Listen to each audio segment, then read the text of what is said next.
All right, welcome back to Three in the Key, brought to you by Fine Bet. Me and two of the coolest dudes in sports journalism break down the NBA, from matchups to social media shade to fashion.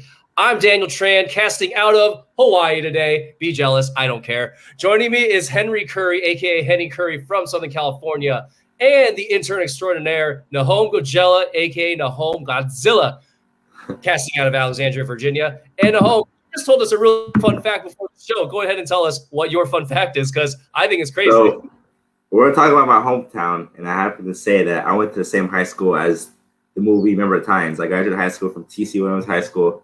Our football team does suck now, sadly. It's not Denzel Washington a powerhouse anymore. Is it? Yeah, Denzel Washington is our savior, though. So shout out Denzel. Whatever happens, y'all are immortalized forever in that movie. So everybody's going to think TC Williams is a good football program no matter what. You're good. For sure. All right, Henry, do you have any cool tidbits like that, or are we just boring people? Fergie went to my high school. Oh, really? Okay, yeah. So Diane Lane went to my high school, so that's like our greatest claim to fame, and nobody knows who Diane Lane is. Diane Lane. All are 20 fucking years old. So let's move on to the NBA. Oh man, guys, the playoffs are almost here. The play-in tournament's almost starting. So the NBA playoff picture starting to come into focus. Let's start with the Eastern Conference first. Let's break it down. So the 76ers, they're trying to hold off the Nets for the number one seed. The Nets are 1.5 games back with 2 games to play. Bulls and Cavs, very winnable. And the Sixers have 3. Only 1 game against the playoff team, which is the Heat, but the 2 are against the Magic, very winnable teams. You know, let's take a run at this. Let's just start with the questions right away, because I don't want to, get into the research and everything like that. Let's just break it down right away. Henry, let's start with you. Who finishes with that top seed in the Eastern Conference? I'm going to have to go with the Sixers. I think the Sixers, right now, they're 47-22. They have 2 less losses than the Nets and 1 more win than the Nets. The Nets are finally coming into their own, having James Harden back, which is surprisingly, I thought he was going to be the third option coming into Brooklyn, but he's become the guy on the Brooklyn Nets, which is kind of crazy to say, because they have Kyrie and KD. With that being said, though, the 76ers have been stable throughout the whole season, and I think they're going to finish in the number 1 seed. I'm really more interested in the play-in tournament talk, because there's some that's very interchangeable right there. But I'm gonna have to go with the Sixers on keeping that 1 seed throughout. Yeah, no, home. I mean, keep in mind that the Bucks have a shot at the number 1 seed if Philly and Brooklyn lose out and they run the table. So there is like a very slight chance that the Bucks could actually jump to the number 1 seed. Who do you think is going to finish up there? I see the Bucks winning out, but I don't see the 76ers losing two of the last 3, especially to the Orlando Magic twice. And the Miami Heat, they could lose to the Heat, but just those back-to-back against Orlando, I don't see them losing I don't see them losing 2 out of the last 3. All right, cool, man. I mean, so let's talk about that next tier before we get into the play-in tournament. The Hawks and the Heat are in the next tier. Hawks have won 5 of the last 6, could win out, and their last game's against the Magic and the Rockets, and they can secure that number 4. The Heat, they've won 6 of the last 7, pretty hot. Games against the Sixers, Bucks, and Pistons left on their schedule, but they could fall to 6, especially with games against the Sixers and the Bucks. But let's talk about those Knicks, man. Qualified automatic for the 7-game series portion of the playoffs. Like I told you at the beginning of the season, the Knicks are back. Henry scoffed at me when I said that, but I'm telling you right now, they are looking good, and they're looking tough, man. They're looking like a Tom Thibodeau coach team, and they have a chance to take over that 5 spot, because they have games against the Spurs, Hornets, and Celtics. I mean, and all of those teams are currently in the play-in tournament kind of area. But if they get out, they could bump up there, and it's going to be a really interesting time for the Knicks, to be back. Like, it's kind of crazy to think last year how terrible they were, this year how actually dangerous they are. But let's talk about that play-in tournament, because it is crazy. It is a wild, it's in the East, so it's a wild East out here. So we got the Celtics, the Hornets, the Pacers, and the Wizards next in the play-in tournament. Bulls need to win out, and the Wizards needs to lose out for them to get in. So the Wiz, they play the Hornets and the Cavs. Pretty winnable games. I mean, the Hornets are in the play-in tournament themselves, but the Bulls, they play the Raps, the Nets, and the Bucks. They have a tough schedule they need to play in order to even sniff that play-in tournament. Huge hill to climb. So, guys, I'll start with Henry since his Celtics are a part of that play-in tournament area, unfortunately. And I can't say anything because these guys, they're not looking great either. Same here. We're on the same boat right now. I know, yeah, right. So I want to hear from Henry. Who is the most dangerous team of those four? I would have to say if the Wizards are the only team out of those four that haven't clinched a play-in tournament spot yet, because the Bulls can still get in. Yeah. But let's say the Wizards get in. I would have to say the Wizards are the most dangerous team. I wouldn't want to face Russell Westbrook and Bradley Beal in the play-in tournament, especially because Jaylen Brown is out for the Celtics for the remainder of the season. Yeah. I'm just looking forward to the 2022 season now. Like, not forgetting about the season, and we all know the Pacers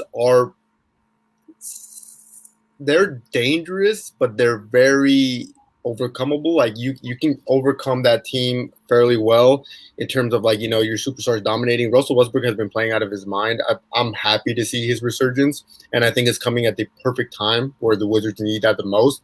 So I think having Russell Westbrook play the way he is right now, with Bradley Beal leading the way in scoring, I out of those four teams, I think I'm gonna give it to Nahom in this one. The Wizards are the most dangerous team within that pool. I definitely agree. The Wizards, I see them beating the Pacers in the first game.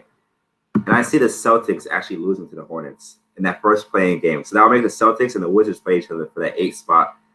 And Henry, I'm sorry, but I see the Celtics losing to the Wizards and Celtics not even making the playoffs. That's a hot take, but I had to throw it in there. Hey, man, give me all your hot takes right now because I'm going to take it. I'm forgetting about Henry, I mean, you guys are in a very unenviable position, right? I mean, you have Jason Tatum, who is good enough to carry a team, and you have, it's actually a pretty decent team even without Jaylen Brown. Even though Jaylen Brown is a pretty key cog in there, I mean, Kemba Walker, he could still carry a team sometimes. You guys can actually make some sort of impact in the playoffs. But it seems like Celtics fans, like you and stuff, and a couple of our other Celtics fan friends, they're a little more resigned to just kind of take that lottery pick instead.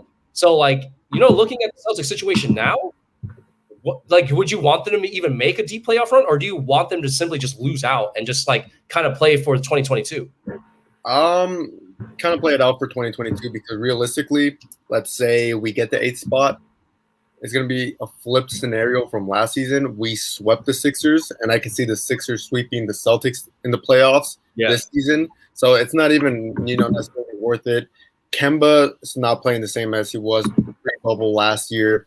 Jaylen Brown is out. There's just a lot of conflict, too, in terms of, Brad Stevens' future. So maybe we should take this early offseason in order to analyze certain things, with the front office. Maybe this is the first time the Celtics won't make the playoffs in a long time. It won't really hurt me because I know there's a lot of injury riddle and COVID scenarios that happened throughout the season that affected the Wizards. The Lakers are riddling with injuries right now. So I think the injury bug caught up to the entire league and hit a lot of other teams, more than others. Unbiasedly as a Celtics fan, but also unbiasedly speaking for what's best for a franchise, I think they should look forward to the next season because no Jaylen Brown, they're the second leading scorer. They're not gonna get past the Bucks, the Sixers, or the Nets. Unfortunately, I love Jason Tatum, I love him, but he's not there yet in terms of being the guy to carry a team over those type of teams. So that's my hot take right now. So I'm gonna hide my Celtics banner just a little bit. I mean, it reminds me if they do secure that 8th seed, it's going to be kind of like a Kobe Bryant in 06 kind of situation. Yeah. As good as Kemba Walker is, I don't know, Kobe Bryant back then had to score, 40, 50 points a game in order to keep his teams in play. And I think without Jaylen Brown, that's kind of the situation they're looking at. A slightly better situation because they do have Kemba. And, I know with the Celtics, they don't want to compare it to the Kobe Bryant situation back then, but that's kind of what it's looking at from the outside looking in. Nahom, I mean, those Wizards, Russell Westbrook and Bradley Beal, can you kind of take those two players and put them in a play-in situation, a one and done situation? What is that going to look like in the play-in tournament? I see players like Westbrook and Beal. They both have the it factor. they just can take over a game anytime. And when you have two players like that who can just score 10, 20 in a row, the Pacers don't have that type of player, and the Hornets don't have that type of player. So that's why I think the Wizards will definitely at least win the first play-in game. And with the Celtics, the Celtics, they're in a tough situation right now, but it's time for guys like Evan Fournier, Tristan Thompson to step up. I mean, not Tristan Thompson, Evan Fournier and Jason Tatum. I don't know why I got Tristan Thompson mixed up. I mean, does need to step up, but but like I'm loving what I'm seeing from Westbrook. Westbrook has been taking over. I've been a huge Westbrook guy for like all his career, averaging triple doubles. He's been getting a lot of hate, and we did a slide to the Hawks twice, which were both very close games. You know, Westbrook missed a game winner, and I forgot who missed a game winner yesterday, but they were both very close games, winnable games too. But once Valuable comes back from his hamstring injury, I think we'll bounce right back up. Yeah, and we're talking about Russell Westbrook. I mean, Russell Wilson needs to give up that dangerous nickname because Russell Westbrook, he is playing like a man out of hell, man. He's great, and he's killing people. And like once you get Westbrook going downhill, and he continues to go downhill, it is a very dangerous situation for anybody that's trying to go up against him. The only thing that can stop him is him. In the playoffs, like once he gets injured, then that's when his team get in trouble because he doesn't know how to pull back.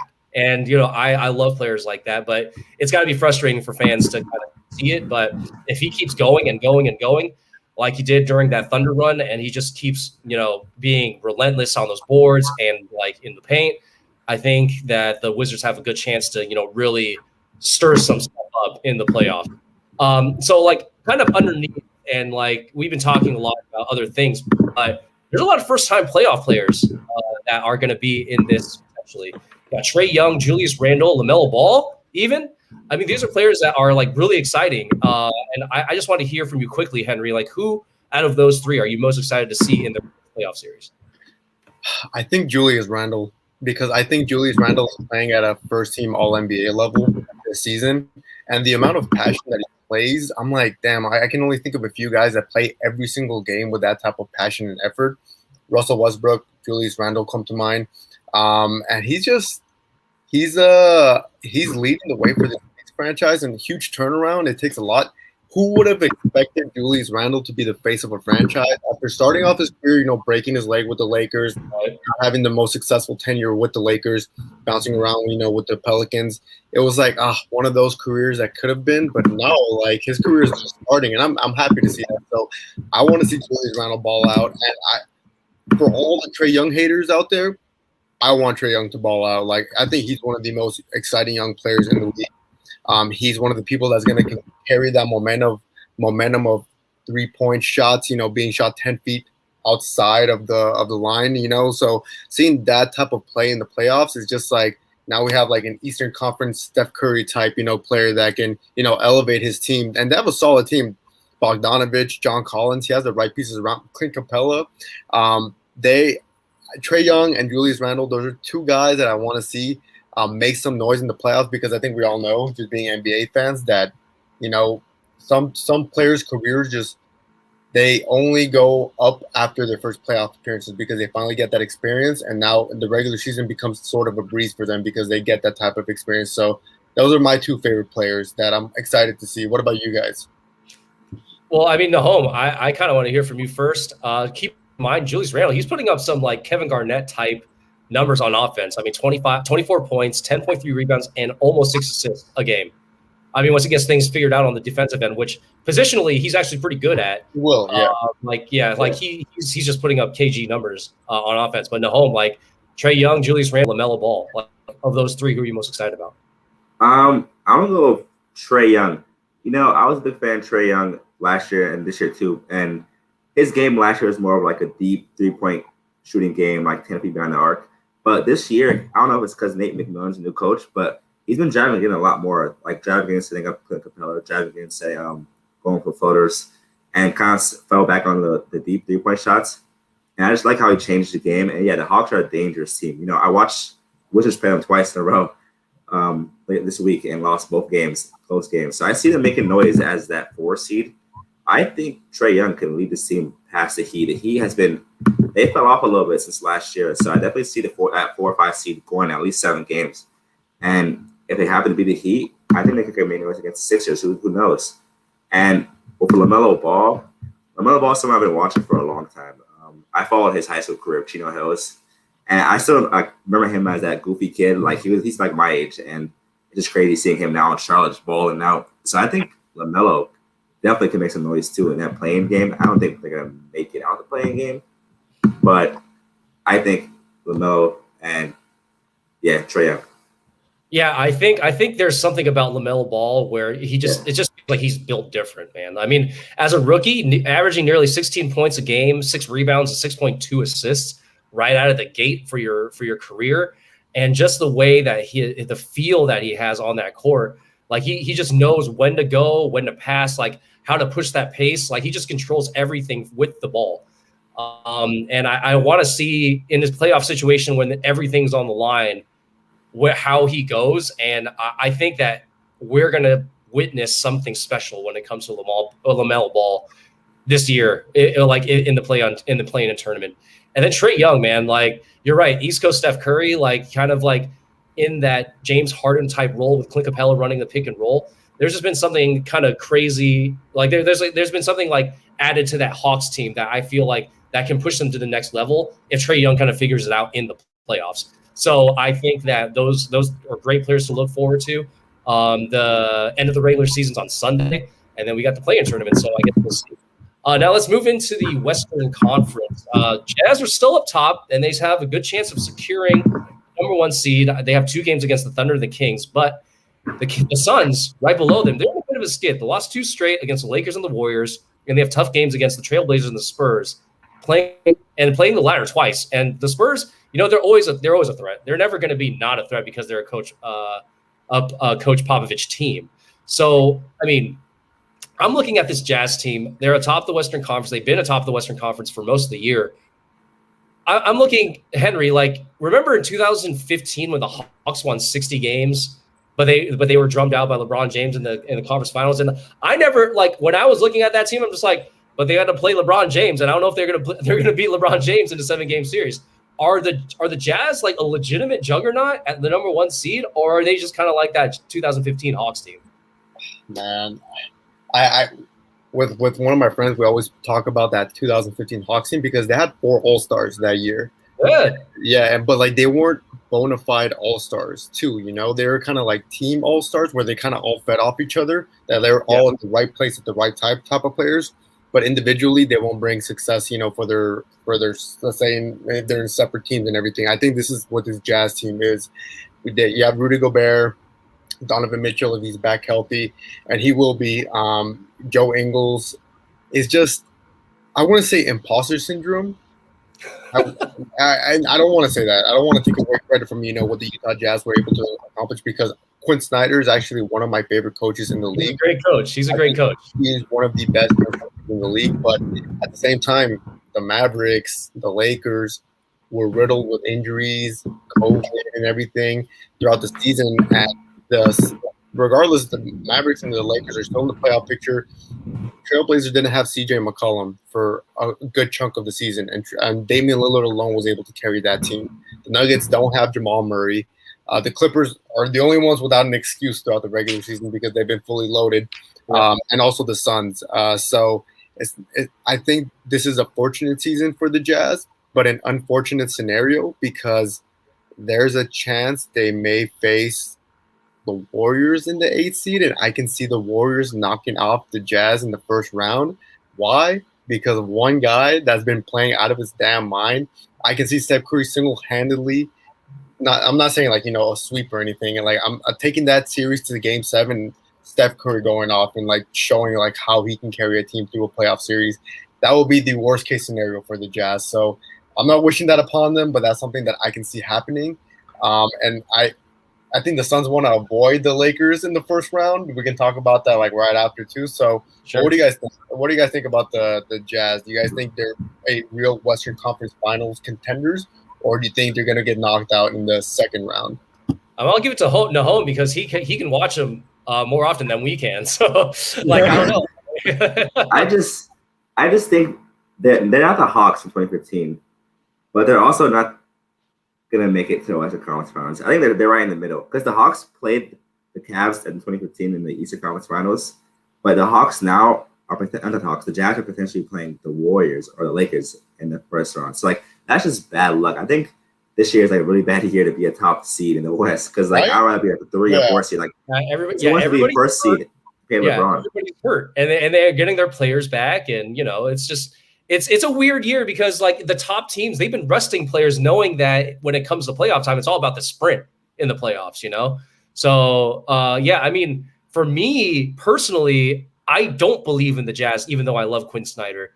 I think that they're not. I want to say they're an imposter because you earn 50. You earn 50 wins. Like that's going to be, a legit thing. But like when playoff time comes and everybody else is healthy and they're actually going 100%, I don't see the Jazz making it past the conference finals for sure.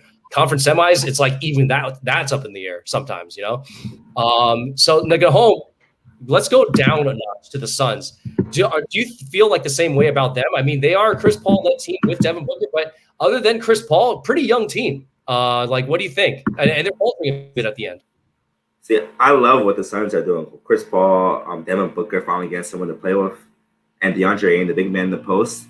But it's kind of like the same thing with the Suns too. Like, it's either they're playing the Warriors or the Lakers. So if they play the Lakers, I just don't see Chris Paul carrying the Suns over the Lakers. Even though I love Chris Paul, he's one of the top 5 point guards of all time, and he's definitely in my MVP candidacy, like top 5 at least. But I see the Suns getting upset in the first round if they're playing the Lakers. If they're playing the Warriors, I can see them pulling that one out because I see Chris Paul leaving them out and not letting Steph Curry beat him once again. So it just depends on who they're playing. It's tough to say. All right. So Henry, let's move on. Since I talked so much crap about the Celtics last week, I'll give you a chance to tell me whether you think the Lakers will get in the top 6. They will. Like, oh dang, okay. Okay. Like this is an NBA analyst show, we can't like just talk shit. I'll do that outside in the group chat, but like no, like let's say Suns and Lakers are set for the first round. It's not a good sign that the Suns lost to the Lakers without LeBron and AD went off for 42. First of all, that's AD's resurgence game. Like now I think he's gonna finally start coming back and be the AD we saw in the bubble last year. LeBron's back and healthy. I don't think that Suns team kind of stands a chance being the 2nd seed. And I'm not saying they're gonna get swept. I'm just saying like I can see them losing in 6 games. And unfortunately, this is the weirdest year to be a top seed. And it's like you don't want to face the Warriors in the first round. You don't want to face the Lakers in the first round, who are in the bottom half of the conference. So I'll talk shit when shit is due. If something slips up, then I'll bring it up. But right now, you guys, I think everything's playing to your guys' favor. And in this situation, I'm asking whether they will get out of the play-in spot. So right now they're sitting at 7, right? They got a chance. Yeah.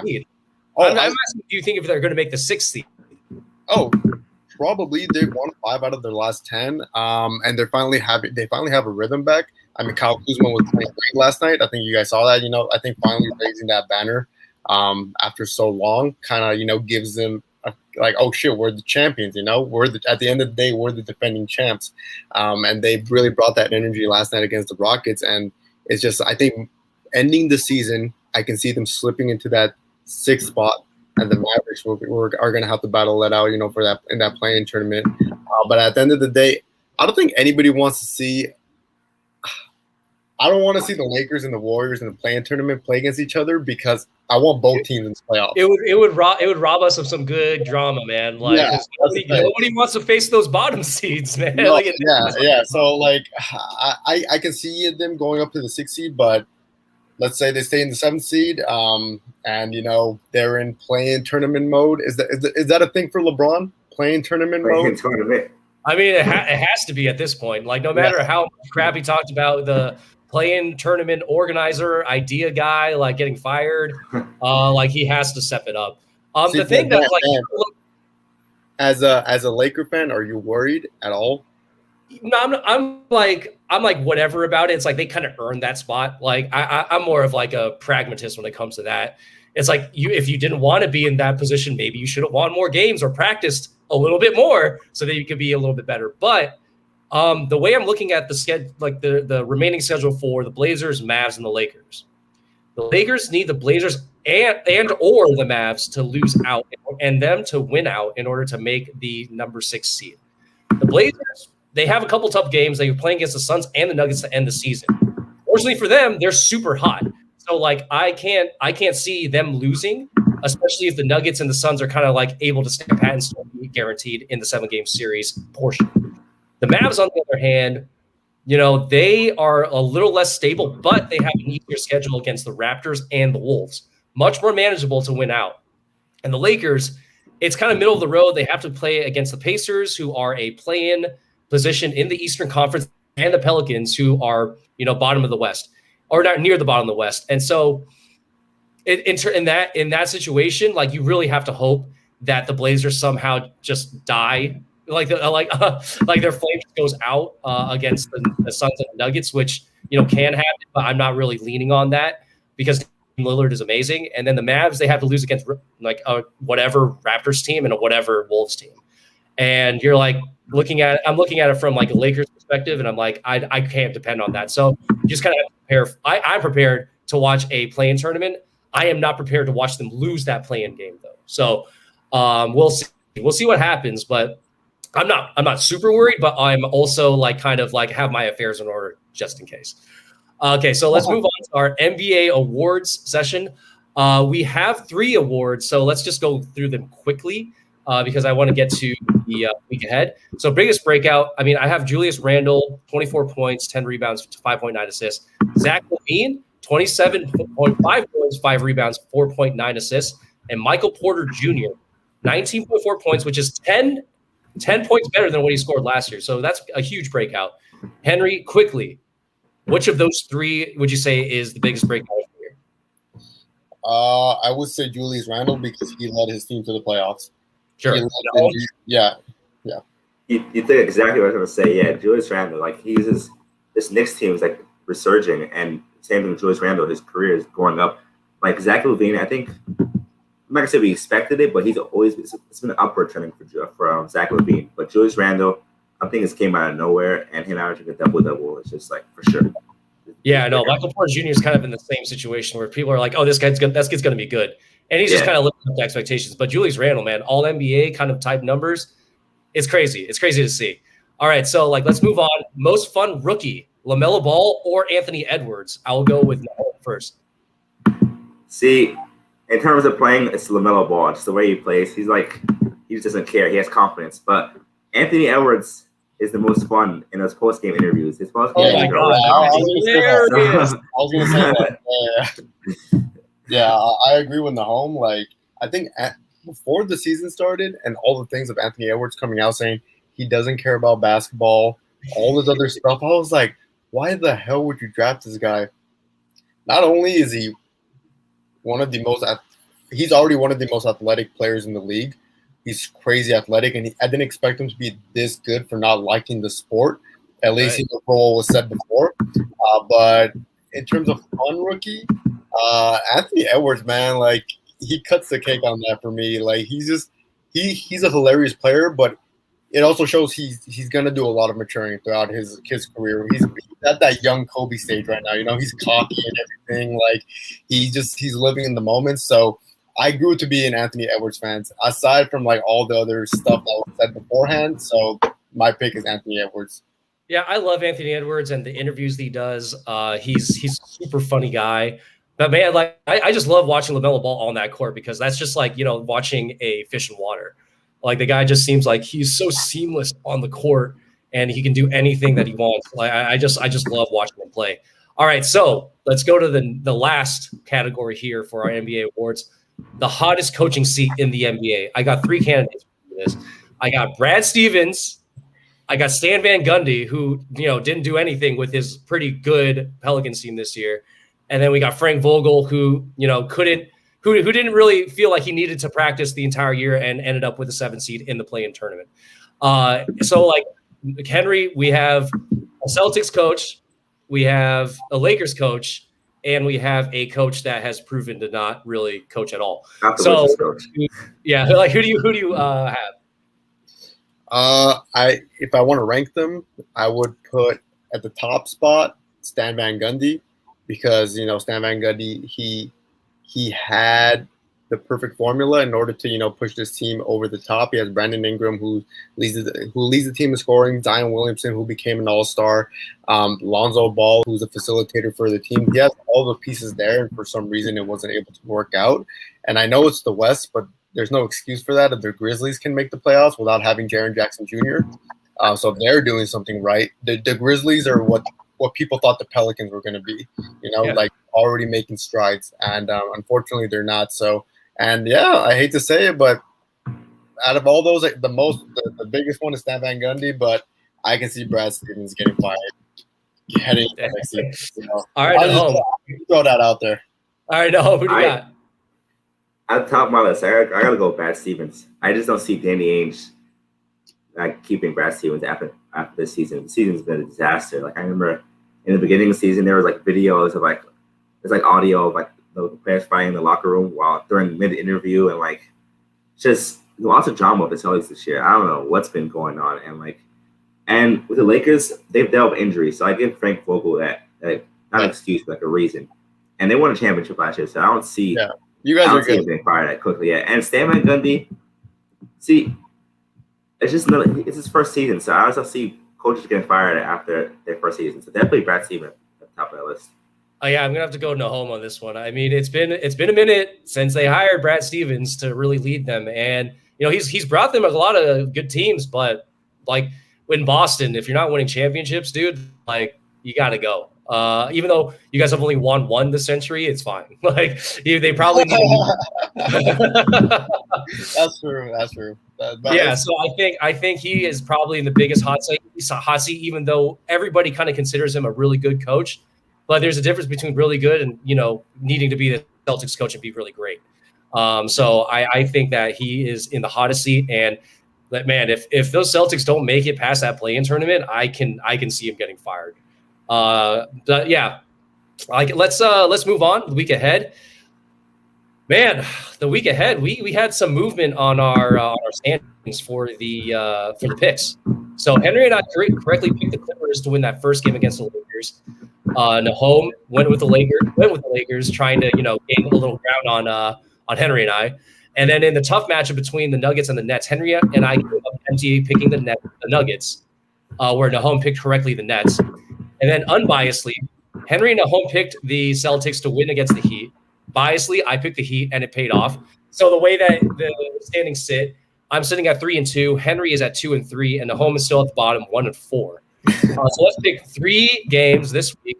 The last week of the NBA season, Nahom, you have a chance to go to 500. And if we miss on all our picks, we could go to 5. I could go 3-5 and still lose. So let's start with the Blazers and the Suns. Blazers have won 9 of the last 10, 5 in a row. Suns lost their last 2. And Booker, Paul, and Ayton, they really need to get things right for the playoffs, so they're going to be extra motivated. Who do you guys see coming out of this game, Henry, first? It was between the Suns and who else? The Blazers. Suns and Blazers. I can see the Blazers coming out on this. They've won, like you said, 9 of their last 10. The Suns they're in a losing streak right now. They lost to the Warriors and to the Lakers, who are both handicapped. So they can't get past that. I don't think they can. I can't see them getting past a red hot Blazers team, especially because they have their full team going. CJ McCollum is back and fully healthy. Damian Lillard is playing out of his mind. So I got the Blazers in this one. Yeah, I got the Blazers, Nurkic, McCollum, and Lillard, man, and Melo to a certain extent. Dude, this team balling right now. I think they're hot, and I think that the Suns, even though they're the higher seed, they're just not quite at the Heat level that the Blazers are at. What do you think, Nahom? See, I'm gonna have to disagree. I'm about to go with the Suns. Okay, the Blazers, all right. They had a tough game last night against the Jazz. So back to back, having traveled all the way to Phoenix, I just see the Suns pulling off. And I don't see the Suns losing 3 in a row. They already lost to the Lakers. I don't see Chris Paul letting that happen. So I'm going to go with the Suns. All right. We'll keep that. We'll keep track of that. All right. So the next game, Heat Bucks. Heat won 6 of their last 7, 3 in a row. Bucks have had a chance. They have a chance to jump to the top seed, so they're kind of motivated to play it out. They've also won 6 of their last 7. So Henry, who do you got? I got the Bucks in this one. Make it short. I got the Bucks. I think the Heat did well for me last week, so I'm just going to go with the Heat again. Okay. Recency bias. Yeah, definitely recency bias. I'm just going to ride the wave. I'm going to let it ride. No. Yeah, I'm going to have to go with the Heat. This is like a rematch from last year's Eastern Conference Finals. And the Heat, yeah, I got to go with the Heat. Just like feeling like that. All right, cool. All right, so last game during the last day of the season, Hornets and Wizards. We got a home special here. Oh, this game, your status in this little pool rides on your team. Who do you go between the Hornets and the Wizards? Keep in mind, the Hornets have lost 3 of their last 4, and the Wizards have lost their last 2, but won the 2 previous to that in OT. I gotta go with the Wizards. I can't bet against my team. I just don't see Westbrook letting the Wizards lose 3 in a row, and hopefully we have Bradley Beal back by then too. So, Wizards. Yeah, I'm gonna go with Wizards. I like Russell Westbrook to at least carry them the last 2 games. Okay, so we all got Wizards. This is the first time we all agree. So this is the first, all 3 of us. Okay, so this is gonna be kind of par for the course. Okay, that means if the Hornets win, we all look bad. Hey, my reputation's solidified, man. I'm in a good position. All right. Well, that's it, folks. This episode of 3 in the Key is over. Thank you for listening. Be sure to catch us next Thursday and look for our work